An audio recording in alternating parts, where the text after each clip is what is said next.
উন্নত জীবনের খোঁজে অজানার পথে পাড়ি জমানো হাজারো মানুষের স্বপ্ন কি তবে সলিল সমাধি হচ্ছে? জাতিসংঘের আন্তর্জাতিক অভিবাসন সংস্থা বা IOM এর সাম্প্রতিক রিপোর্টে উঠে এসেছে এক শিউরে ওঠা চিত্র। গত এক বছরে বিশ্বের বিভিন্ন অভিবাসন রুটে প্রাণ হারিয়েছেন বা নিখোঁজ হয়েছেন প্রায় 8,000 মানুষ। সংস্থাটি সতর্ক করেছে যে অর্থ সংকটে অনেক মৃত্যুর ঘটনা যাচাই করা সম্ভব হয়নি, তাই প্রকৃত সংখ্যা আরও বেশি হতে পারে।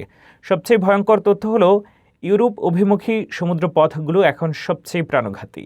উদ্বেগজনকভাবে এই বিপজ্জনক পথে বর্তমানে ইউরোপে পৌঁছানো অভিবাসীদের মধ্যে বাংলাদেশি নাগরিকদের সংখ্যা সবচেয়ে বেশি। শুধু ইউরোপ নয়, আন্দামান সাগরে রোহিঙ্গা শরণার্থীদের মৃত্যু এবং মিয়ানমারের সহিংসতার কারণে এশিয়াতেও মৃত্যুর হার রেকর্ড স্পর্শ করেছে। IOM এর মহাপরিচালক অ্যামি পোপের মতে সংঘাত ও জলবায়ু পরিবর্তনের কারণে এই মানবিক সংকট দিন দিন আরও তীব্র হচ্ছে।